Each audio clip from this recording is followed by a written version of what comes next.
All right. Assalamu alaikum and welcome to the podcast, Boys Don't Cry.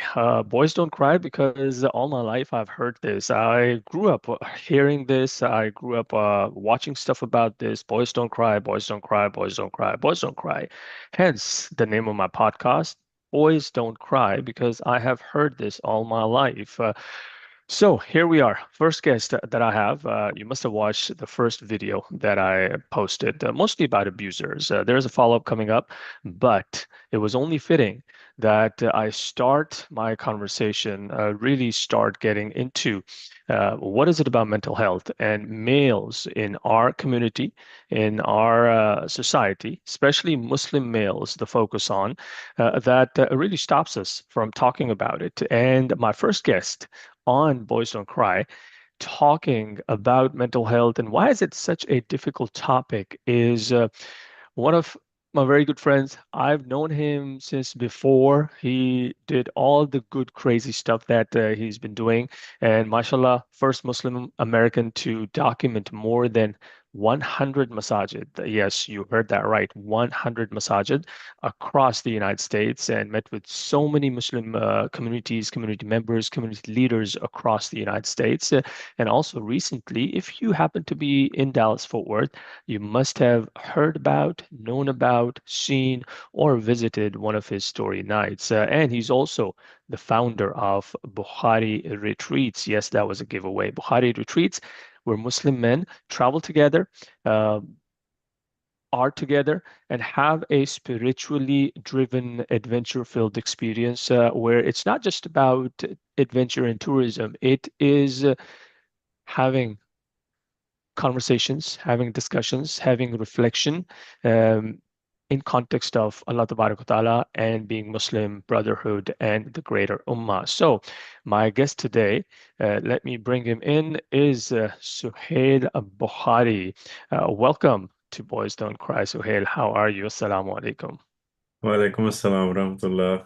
Brother Umar, thank you so much for having me. It's an honor to be at your podcast. I'm so excited to talk about something that's very important and something that needs to be talked about. And I think you're doing a great job at bringing awareness to it. And I think it starts with discussion, and that's what we are trying to do here today. Absolutely. All right. So now that I've got my view right on YouTube, yes, talking about YouTube, we are streaming live on YouTube. Khan Umair, Khanumayr. If you have any questions, if you have any comments, concerns, please feel free to share because if there are any questions, comments that pop up on YouTube, we're going to be sharing those and we're going to be talking about that. But with that, let's just dive straight into it. First question, boom, boom. Why is it so hard to talk about mental health, especially in Muslim community, not just in Desi community, but in Muslim community? Why is it so freaking hard? Well, I think brother, you hit the nail right on the head, straight to it, because I think for me, after going to so many Muslim communities, what I've realized is that it has a lot to do with trying to succeed, and mental health is seen as a barrier to success. And a lot of times when we talk about our Muslim communities, faith itself becomes a pressure instead of a source of healing. So if you're trying to be a good Muslim, mental health will be seen as something that's making you weak. And there's a constant shame around it, all around it. So a lot of young people, especially Muslim youth, men in general, they are told to be, mard ban, man up, right? Be a man and a strong Muslim. That hadith of a strong believer is more beloved to Allah than a weak believer.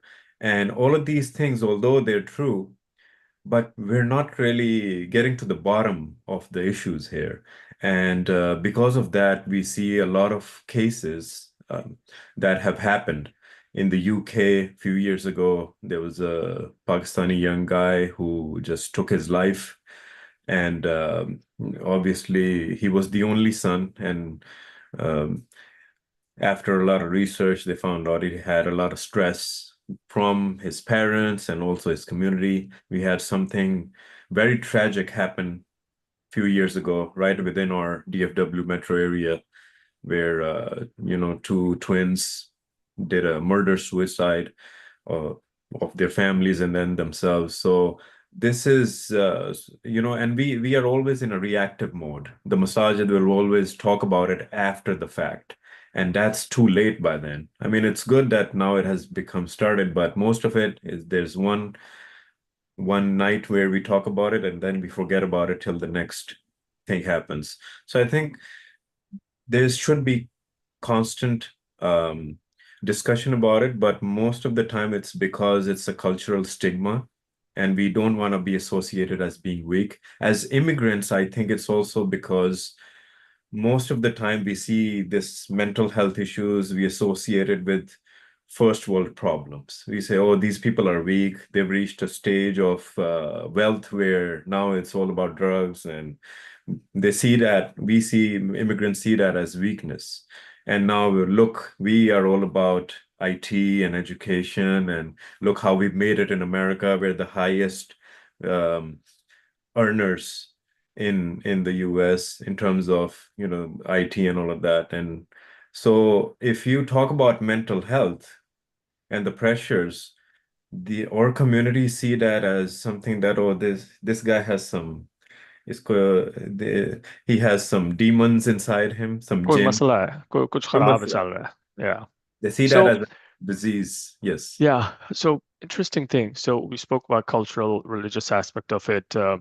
More cultural, more religious. You believe because what I have seen growing up that more on the cultural side because we want to at the end of the day, everything that we do as a cultural aspect of it is what will people say? Log kya kahenge? As if लोगों ने हमारी जिंदगी गुजारनी है, सारी people are going to drive our lives. So is it more cultural? Religion has a lot of impact on it. That hey, no, just do namaz, roza, everything, and everything's going to be okay. Where do we kind of miss the trick here? And I this, think I'm talking mostly about people who are outside of Pakistan. hmm, I would say that obviously, there's a big gap between the first generation and the second. The first generation obviously is carrying a lot of baggage from back home, which shapes their mentality.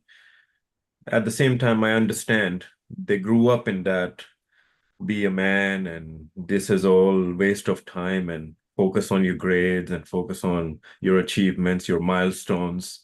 Look how look at them is always there. Look, and the comparison, right? I Look know at your you talk cousin, about look at your brother, look at it. so and so's daughter. And it's hard for people not to do that when, especially, I see that a lot of parents are trying to make sure that their kids are in every activity.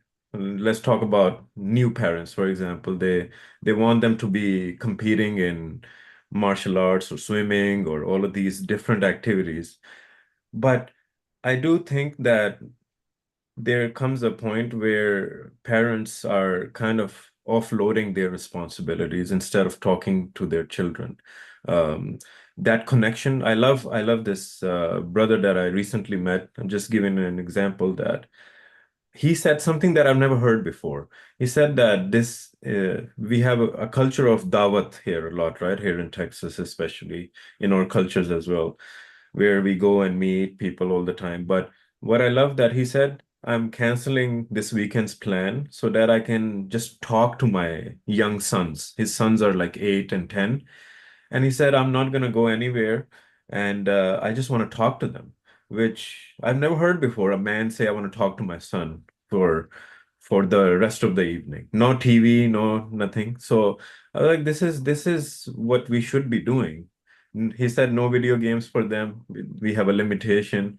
Right. Uh, so I think obviously I'm jumping to the solutions, but I want to get back to the problem as well that cultural baggage is a big thing. Religious people have a big issue as well.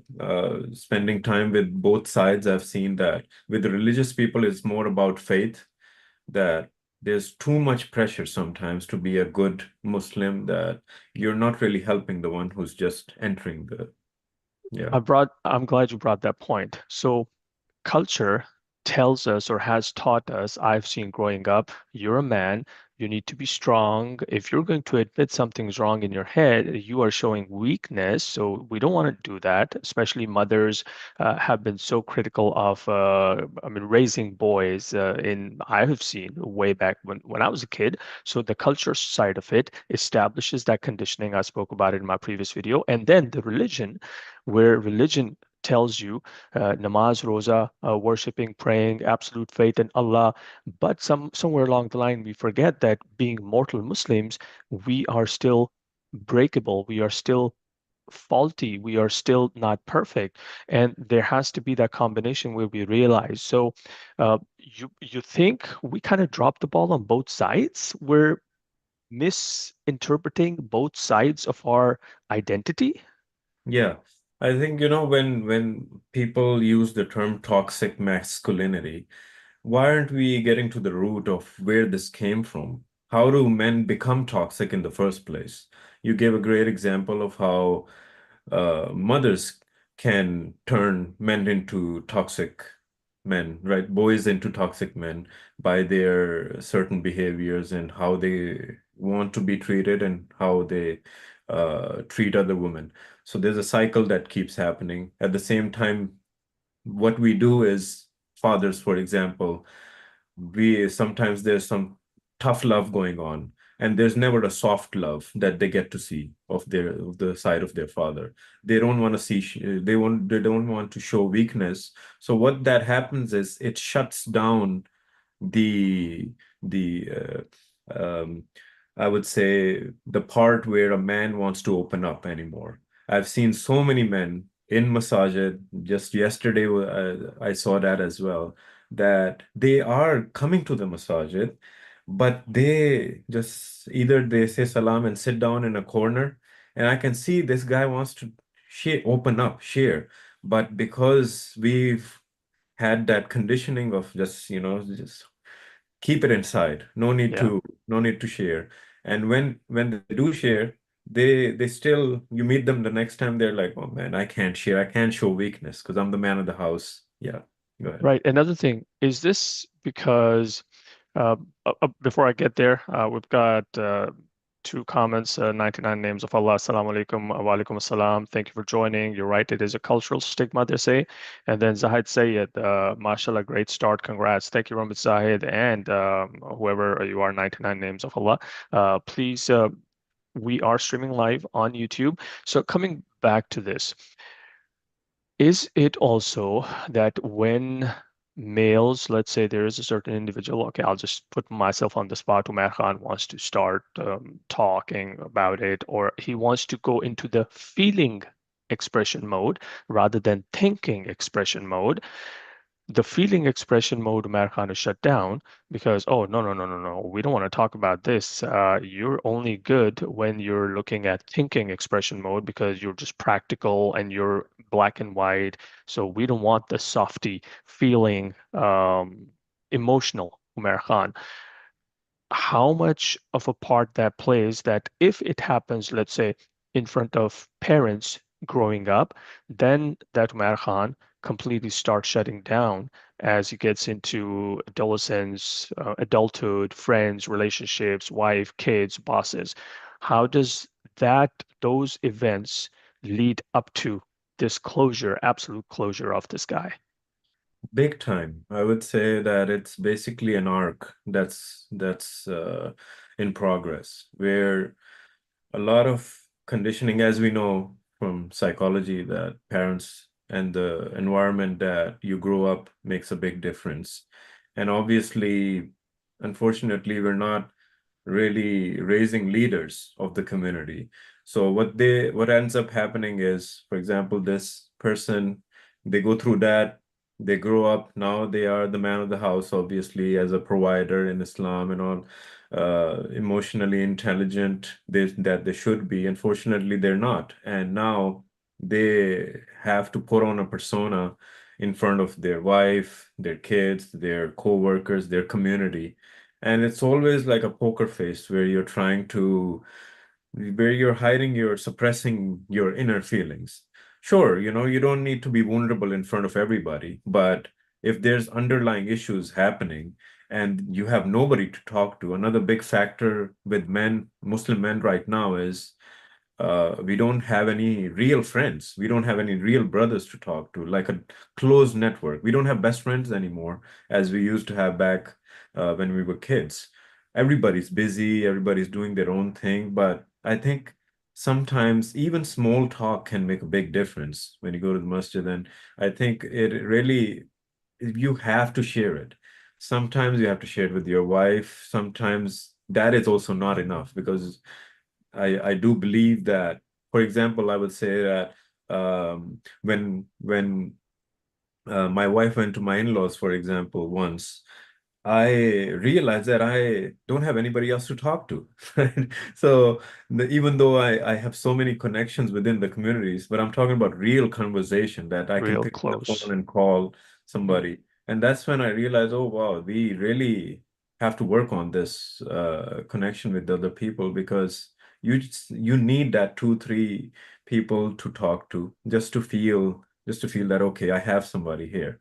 So Right. I think it does need to begin from that. Otherwise, we have emotionally distant fathers, emotionally distant husbands. Marriages are gonna start suffering if you're not even able to have a conversation with your spouse and family members.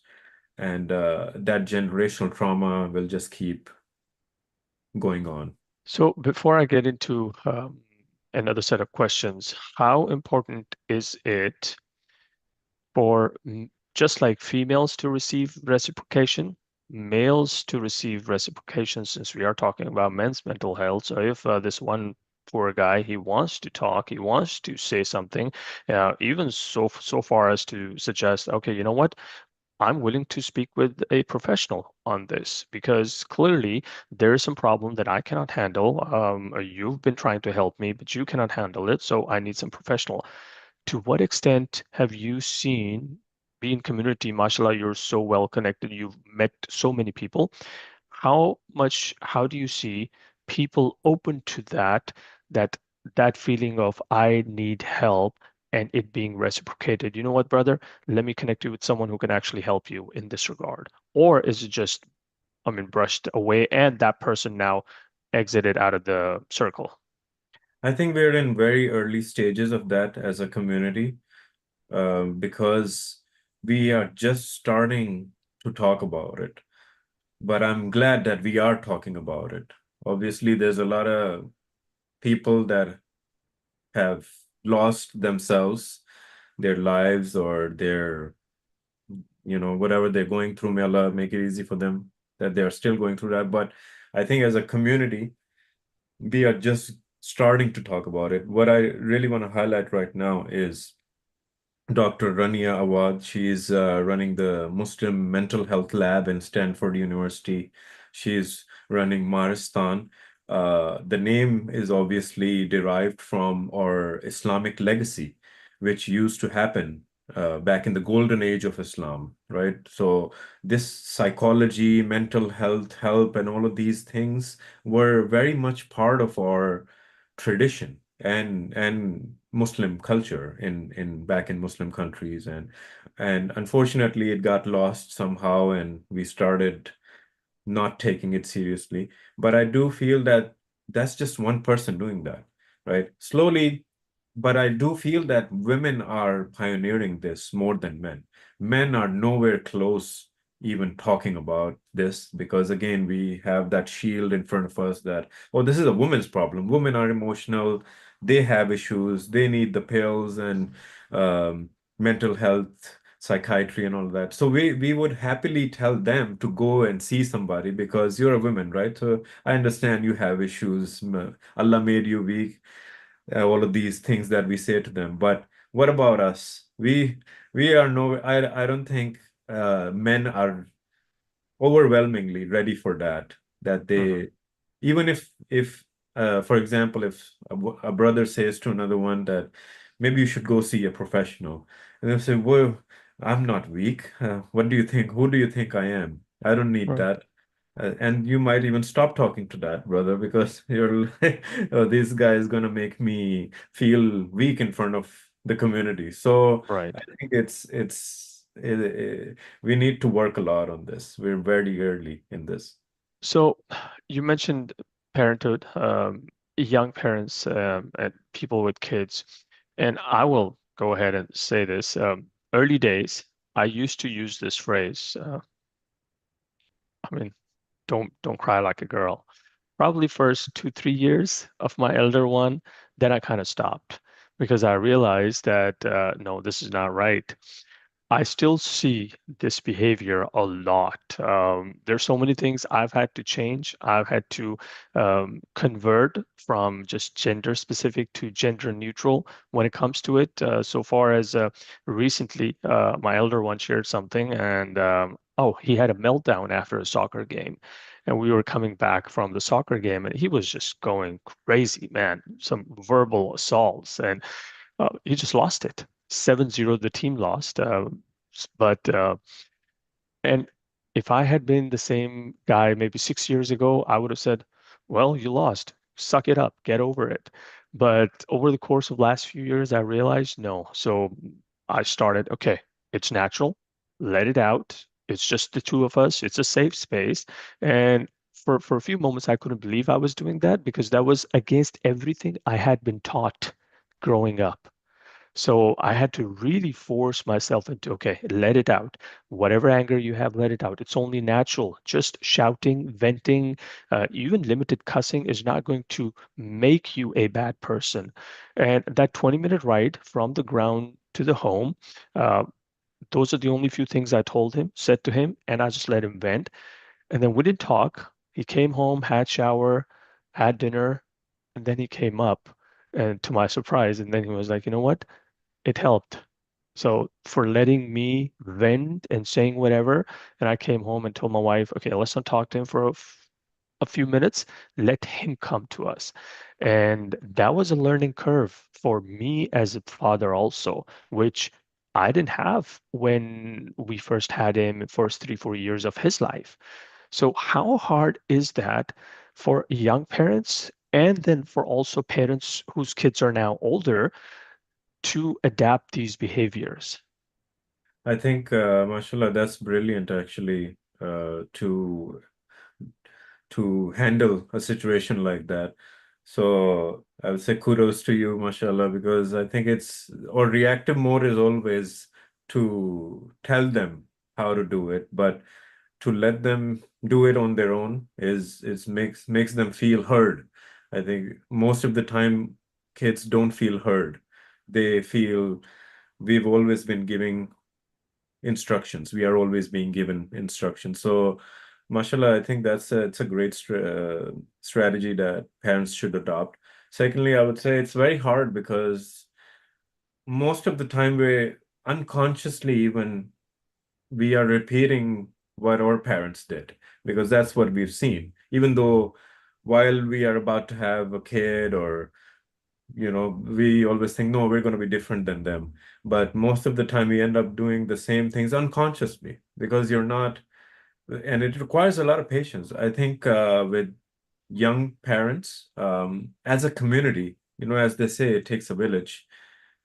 The village has to be very patient and supportive because, as you know, you've been through it, I'm going through it. A lot of the times, as a parent, you're stressed out, you're not sleeping enough, and that has a lot of effect on your mood, your hormones, all of that. So I think it's very important to be kind and more affectionate towards young parents as a community. But as parents, yes, obviously it's emotional intelligence that really needs to come because what you're doing is you're raising again the next generation of community leaders, right? So Yes. especially, mashallah, you being a father of boys, males, this is so important even more because they are in Islam, and also, mashallah, our sisters are doing great. They're actually what I've seen in my experience. I think masajid and communities are mostly run by sisters behind the scenes. Yep. 70% of operations and day to day, they are taking the lead. So, Alhamdulillah, we don't have to worry about them, but it's the boys that and the young men that are, inshallah, Allah has given them that status to lead, be the imam and all of that. So they need that even more. And if you go online, I just want to bring this that the non-Islamic content that's out there, for example, we have a thing called red pill, right, going on right now, where toxic masculinity is at its peak, treating women and seeing women as objects or something lower. But that's not part of our deen, and I think it's very important that we bring parents need to bring that, let the children know, because sooner or later they are going to discover this type of content. And Yep. mashallah, a lot of people are getting back on track, but mostly this is out there, right? So we have to save them from that by bringing in the Islamic knowledge of how we see women and how we need to respect our mothers, sisters, wives, and daughters. And of course, if they are not emotionally intelligent today as a child, if we don't hear them today, they are going to become something else tomorrow. And obviously, we can't have that happening, inshallah. Yes. So jumping over into the Islamic context and the religious and on a community level, I want to call out one masjid that I've recently close by and the timing match. So I offered Jummah there, Alhamdulillah now. Uh, Mashallah. they don't tell kids to shut up and sit down. They let kids play inside the masjid. They let kids talk, they let kids play basketball, soccer, and I was surprised. My mind was blown when I first saw that. But what that does is, and they even go as far as making kids pray in the first row, where I have seen in so many masajid, kids from first row are pulled back. Oh, you go to the third, fourth row. And that just crushes all motivation that the kid has. So this one masjid, this is in Prosper, ICPC, I believe. I just want to give a shout out there. How important the role of our Islamic centers, masajids, it is from a behavior perspective to invite, not just invite kids to the masjid, but when they are in the masjid, invite them into conversations. How critical is that right now? What ICPC and Masajid of this kind of mentality are doing is not only important, but actually essential for the survival of Masajid in this country. And they have realized that from the beginning. Um, I've definitely seen a lot of communities that are taking this approach. And if they don't take that approach, then they can expect the masjid to be shut down in maybe less than 10 years, because these kids need that the most. Why are Masajid investing in basketball courts? Right? Before I came to America, never thought about a basketball court in the masjid. Have you? Right? Why are there multi-purpose halls and mashallah, this and that going on? Right? Bonfire happening in Frisco Masjid. That's Yeah. right. Right. Bonfire, mashallah, careers, openings, and kids are, they have their own Instagram pages now, the youth, right? You usually have a Mhm. masjid at the youth. So it's survival, because at the end of the day, this is not a social club for men, for old desi uncles to hang out, right? That's you want to go there, go to the chai house or go to your favorite restaurant. But this is the survival for our kids. If they don't feel welcome, because out there, look at the high schools, right? They provide everything. I'm talking about if you're living in the suburbs, Right. or if you take them to some amusement park. So they see the dunya, they see all of that. But when they come to the masajid, they if they are being treated as a second class citizen, then obviously if you're in the third row, they're like, I don't feel welcome here. As a child, this has happened, right? A lot of Muslim boys and girls left Islam because they were treated like that. We don't Yep.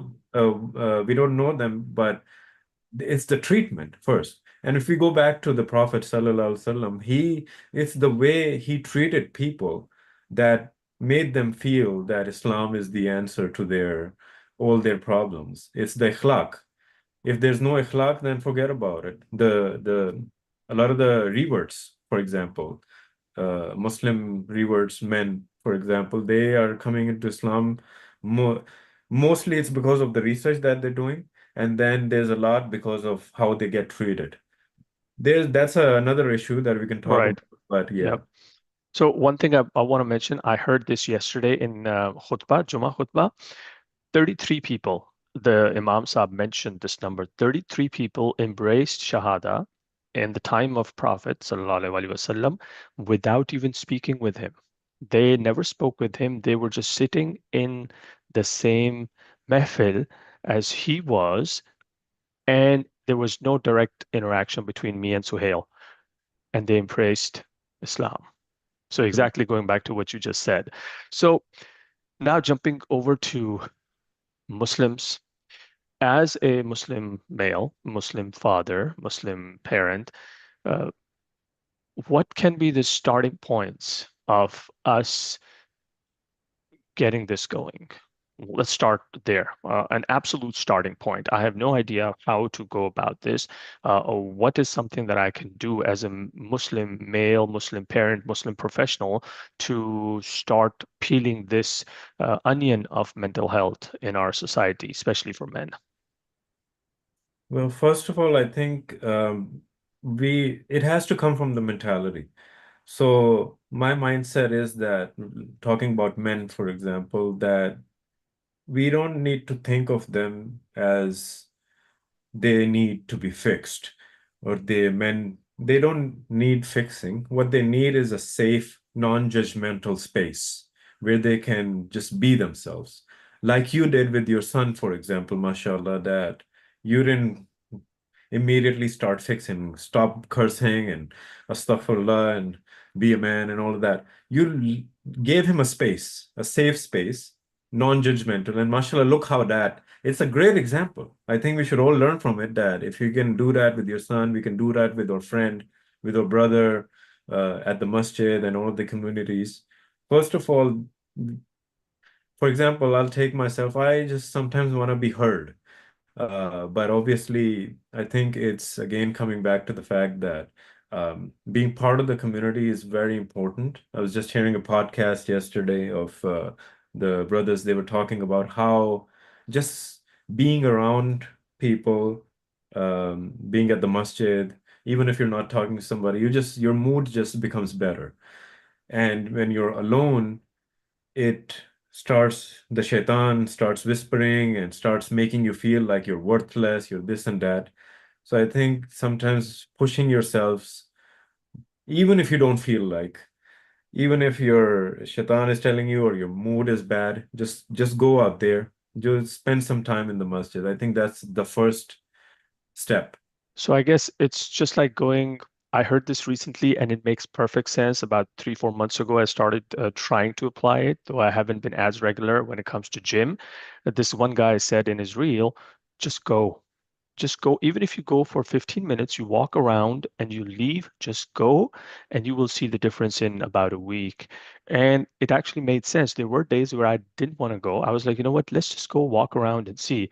And when I went inside, I felt so bad that I got out of bed. I stopped watching whatever I was doing. I left my chai and whatever, and I come here. I need to do something. So I still did a few things and then I left. So just like that, I guess, just go. Don't Yeah. worry about what I'm going to do there or who I'm going to talk to, whether I need to read Quran or not, or whether I need to read any nafal or not. Just go, and then you will see something happening over the course. I guess it fits perfect analogy, I guess. It's changing the environment. Mm. So it has a big impact on your mindset and your heart when you change your environment. I think the obviously your home, your safe space is the most comfortable environment. And unfortunately, that starts having bad effects as well. You're too comfortable. And that is also the death of progress. So when you change your environment, you just go there, you just look at people, and it definitely makes a big difference, like it had on you. And I think that's what the masjid does sometimes. That's what hanging out with like-minded people does. And it's a process of healing. It's obviously we have mental health issues. Everybody has that to some degree, even though even if we're not diagnosed, we're not taking antidepressants, everybody has some level of stress, something that we're concerned about, how we're, but again, Islam teaches us how do we handle that. So emotional intelligence, your connection with Allah, I think that's something that we really need to work on as Muslim men, for example, that uh, sometimes, you if you don't have that connection with the Quran, you're not getting the message. So, for example, the other day I went to pray, and after the prayer, I hadn't opened the book for a long time. I just Mm, opened the book and immediately I got the message that I was looking for, that whatever I'm dealing with in life. And I was like, SubhanAllah, this is a miracle. This is so that connection with Allah is very important. But then some Allah has his ways of bringing you back to him. Sometimes it's through the book, but why is being part of the congregation, being part of the ummah so much emphasized in our deen? I do believe it's because it has direct impact on your mental health and your performance as a leader in the community, or as a contributor, or as a servant of the community. So I do believe that healing where it begins when you hear that you're not alone. right. So when you get to talk to someone, it makes a big difference. And I think also, and this I've seen, I want to share this here. So many people who might be thinking, "Oh man, I've done so many bad things over the course of life. I think I'm beyond a redemption, or I don't think I'm going to be able to go back." Fact of the matter being, if you're still standing, if you still are able to do things in your life, still have friends and family, then that is a sign from Allah Ta'ala that, bro, you got time. I'm right here waiting for you. Just because you've done so many crazy things, so many bad things, regardless of the extent of those bad things, the fact that you're still breathing means you have time. So I'm still standing here, right? I mean, behind you. All you have to do is just turn around and just talk. So I guess that mindset has needs to be instilled also across the community, because there's so many people who think that way. Oh man, I've done so many bad things during my young years that now I don't think I'm going to be able to go back. So we need to really do that. So from individual to collective now, you mentioned brotherhood, you mentioned ummah, you mentioned masajid. So talk to me, educate me, like you did the other day. We spoke about it briefly. What is this Bukhari retreats? And I have a feeling of what it is, collective brotherhood, zikr. So tell us about it, and how does this fit into potentially the big picture of brotherhood and men's mental health and everything? Yes.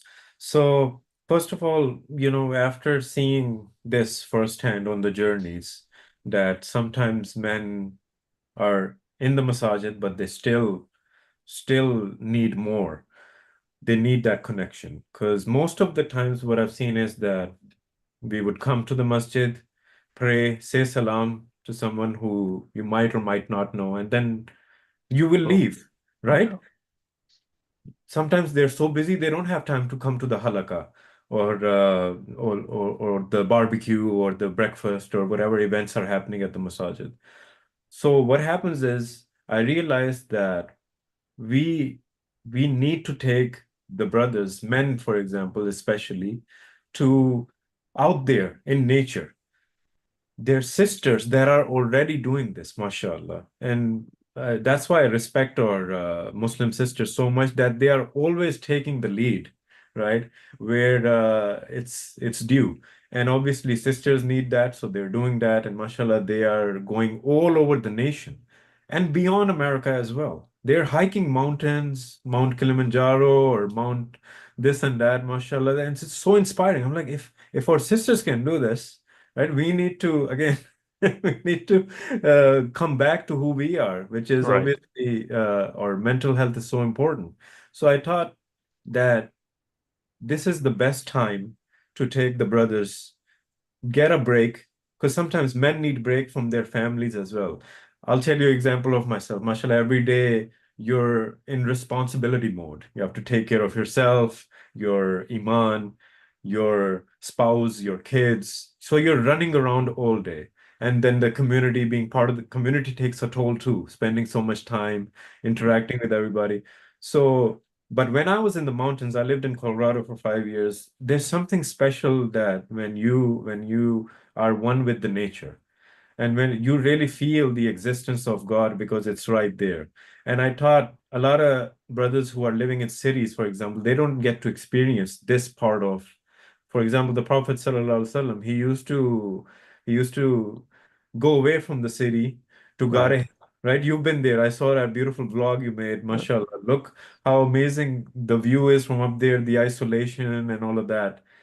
And something happened there. The miracle happened. Ikra happened, and then we all know what happened, mashallah.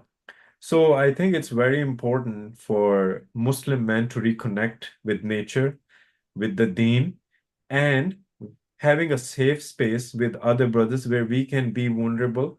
Vulnerability is not weakness, it's courageous. It starts the process of healing. And I don't want to turn it into a scholarly lecture retreat because, mashallah, the scholars are already doing that. We Right. need a space where we can talk to each other. We can be, Open yeah. up and be ourselves, casual ourselves.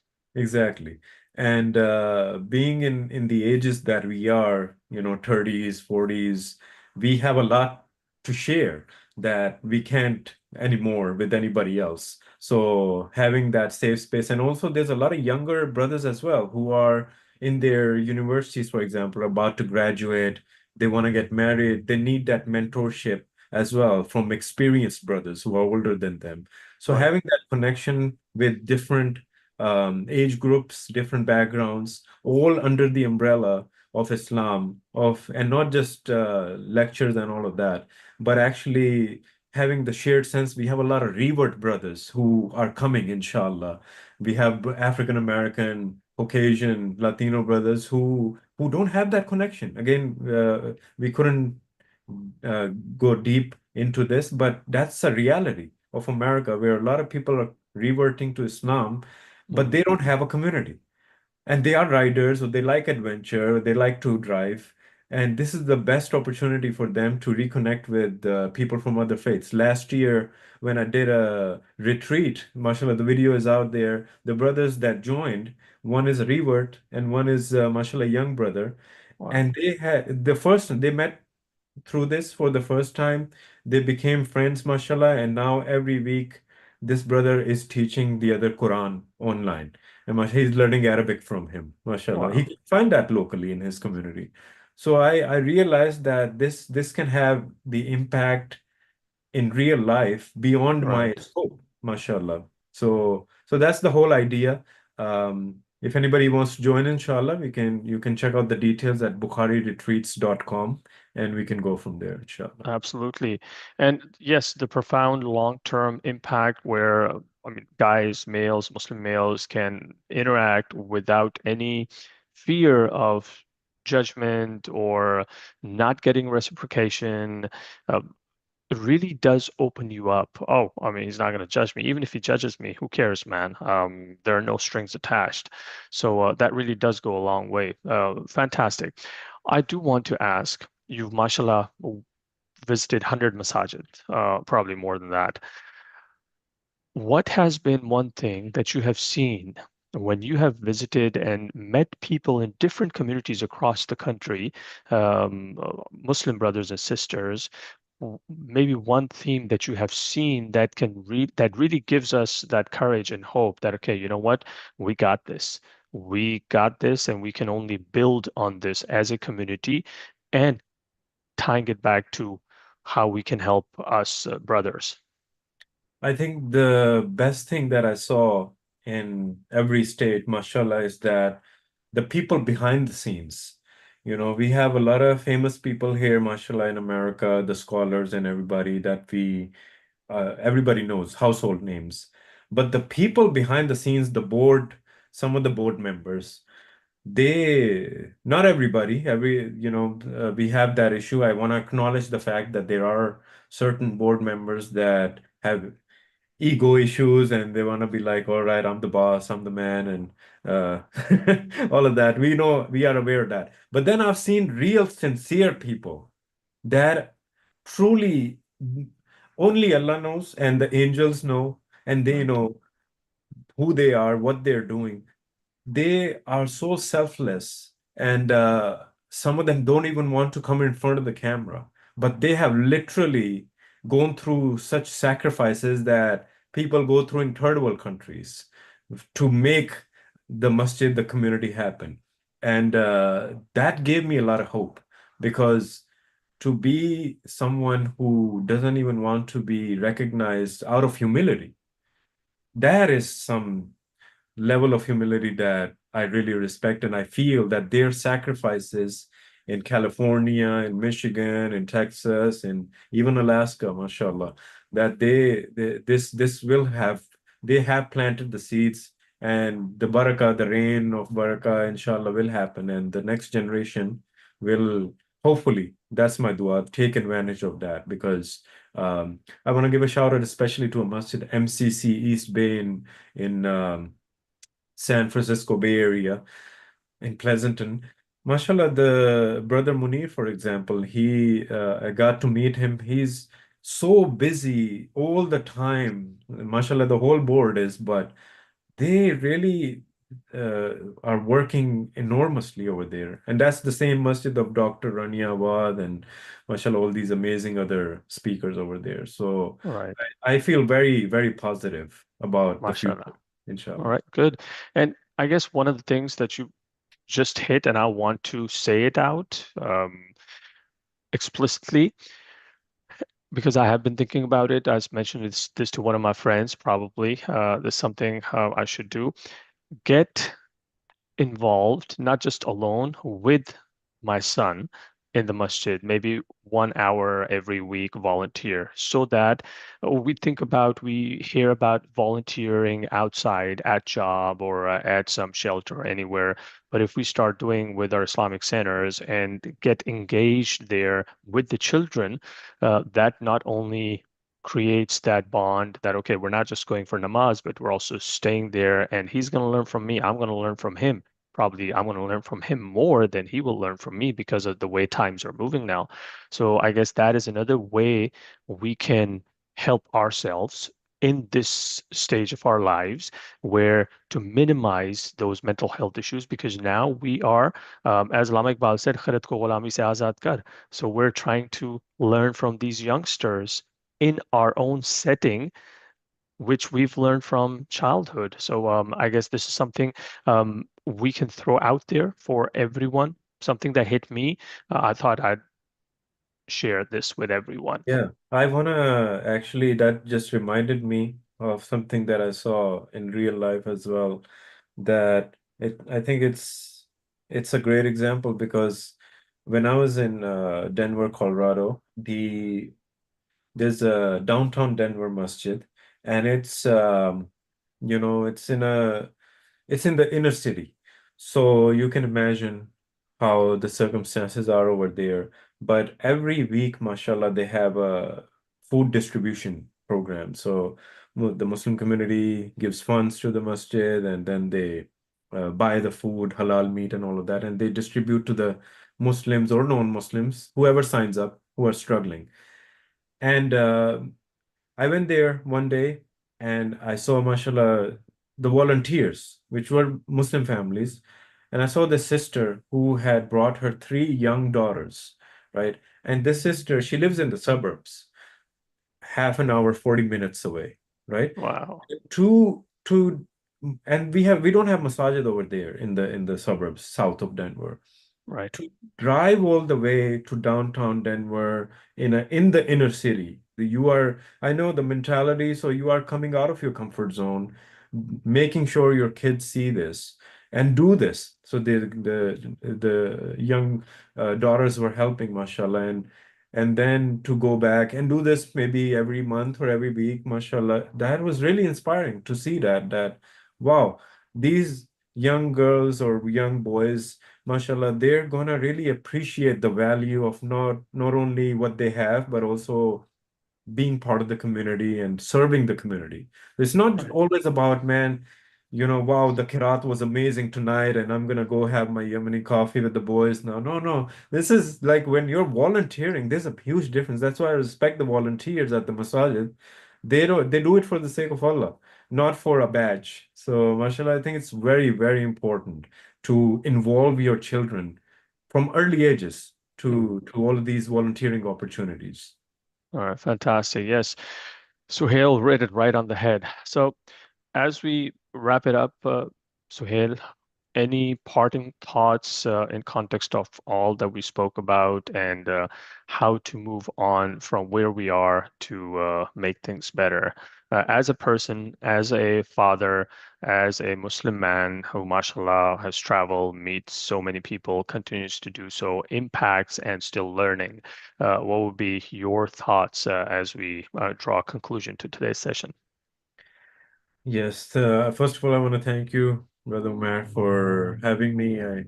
I think this is a great initiative where we actually get to talk about things that are a priority. Most of the time, we don't see it as a priority, and that's where issues begin to happen. I think emotional intelligence is something we really need to work on. We really need to see how the Prophet Muhammad sallallahu alaihi wasallam he handled things emotionally, intelligently with his family, with his community, and we have a lot to learn from the seerah. And then secondly, I think the masajid can definitely do a lot more to make it not only, when you say mental health event, nobody's going to show up. So I think just what I've learned from my, YouTube, making the title catchy and all of that, we have to do that. We have to put some masala on it to bring more people in, inshallah, so that people enjoy it at the same time. It doesn't need to be all academic and all. We need to make it more accessible to people so that they have a good time while they get to get the lessons. And secondly, I think it's a lot of healing. We live in a very stressful time, actually. There's a lot going on with Gaza, Palestine, the world. So it does have a lot of impact on our mental health. The economy is in shambles.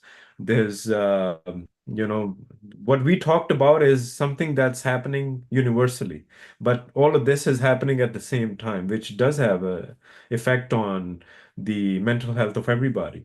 So I think again, reconnecting with the Quran and Sunnah makes it easy for you to navigate what we are going through.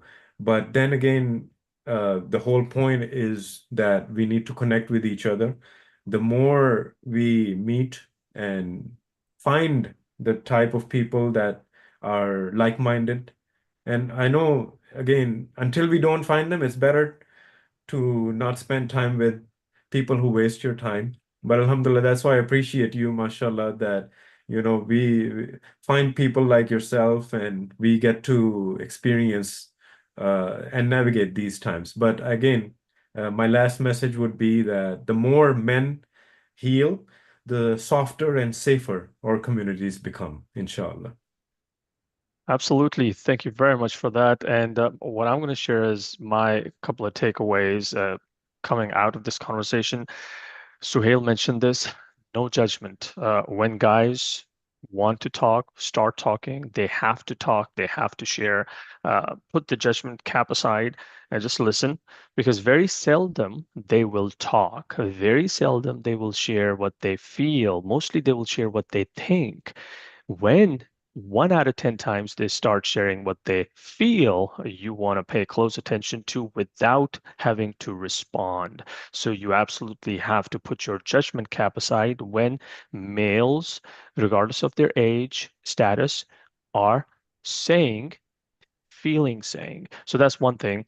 Second thing, you mentioned We absolutely are living in the times where we want ourselves and we want to educate our kids to be proud objective Muslims. Be proud of our identity as Muslims. Even Prophet ﷺ went through depression, went through mental struggles. Allah Tabaraka wa Ta'ala brought down a surah for that. So we are by no means free of that issue. So we absolutely have to be proud Muslims, identify as proud Muslims, and as Suhail mentioned, and as everyone should know, Quran.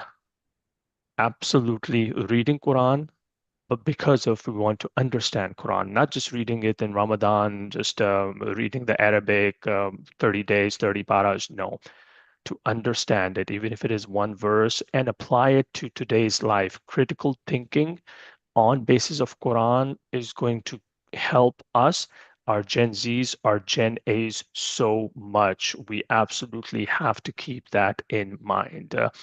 With that, thank you very much, Suhail, for an amazing session today. I really appreciate everything you're doing and the fact that you were able to take time from your Sunday morning and share with me your thoughts, your perspective, your feelings. I really do appreciate that. And hopefully, we can carry these conversations.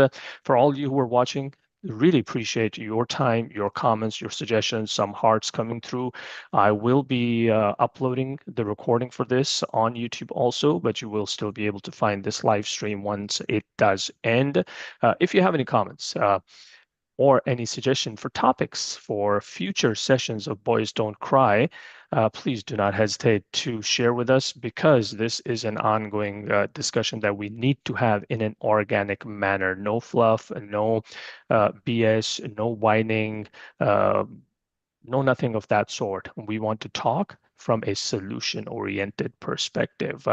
With that,